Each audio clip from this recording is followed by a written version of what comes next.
Hello, it's Thursday the 22nd of December 2011, and this is the 6th test of me using a webcam to record a video.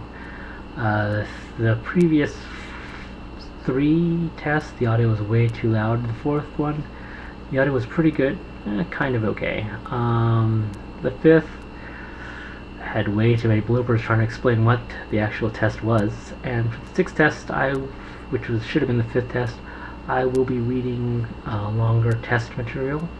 I will be reading from the British government's Department for Education page, a press notice entitled Education Our Vision.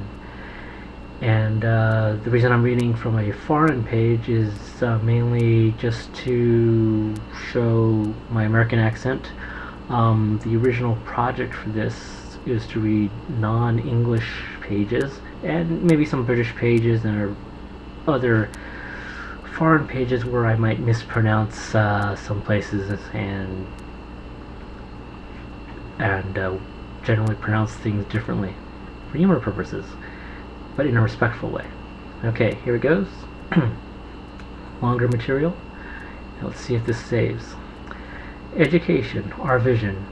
Our vision is a highly educated society in which opportunity is more equal for children and young people, no matter what their background or family circumstances. We will do this by raising standards of educational achievement and closing the achievement gap between rich and poor. Under subtopic social mobility, we are committed to transforming our education system so that all children, regardless of their background, thrive and prosper. The size of the overall budget deficit means we have had to make tough decisions. There will be many savings across the department, but the coalition government is committed to bringing about the reforms to education and children's services that this country needs. Over recent years, we have fallen behind in international league tables of educational performance compared with other OECD countries. In the 2006 Performance in International Student Assessment (PISA) survey, we fell from 4th to 14th in science, from 7th to 17th in literacy, and from 8th to 24th in mathematics. We must reverse this trend in order to improve social mobility and to equip our school leavers to compete with their peers across the world.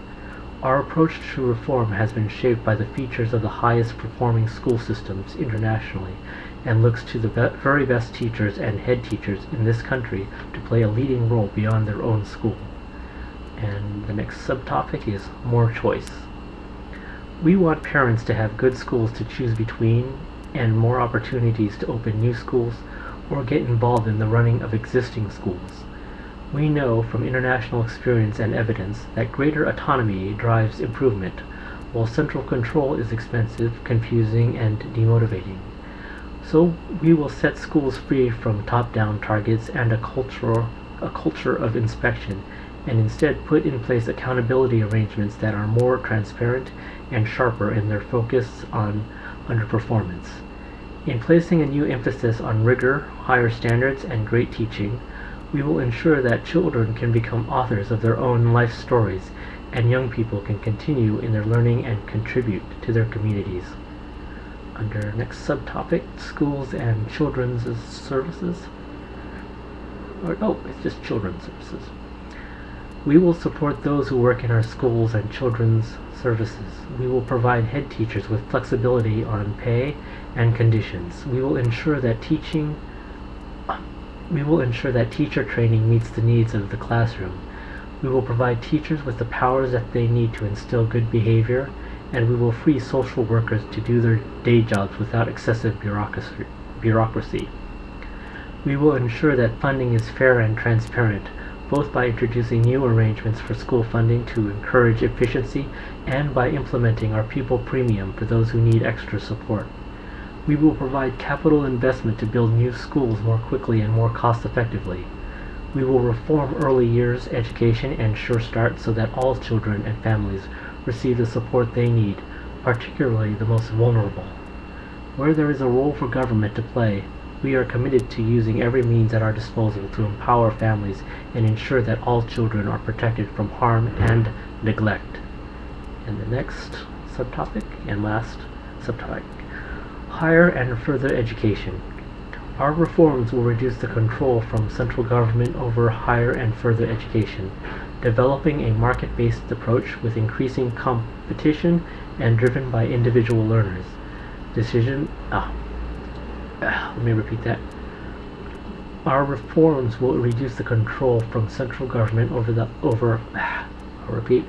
Our reforms will reduce the control from central government over higher and further education, developing a market-based approach with increasing competition and driven by the individual learner's decisions and the needs of local businesses, while ensuring that students and graduates on low incomes receive the financial support they need. But we also recognize that there are no easy solutions or quick fixes. Through our radical power shift from the center to local communities, and our horizon shift from focusing on the next initiative to reforming for the long term, we will change our education and children's services for the better. And this is from the British government's Department for Education, under the Crown Copyright 2011, which is basically an open copyright, and they'll let anyone use the material as long as you mention the source. And I'll provide a link to that if this preview goes well. Have a nice day.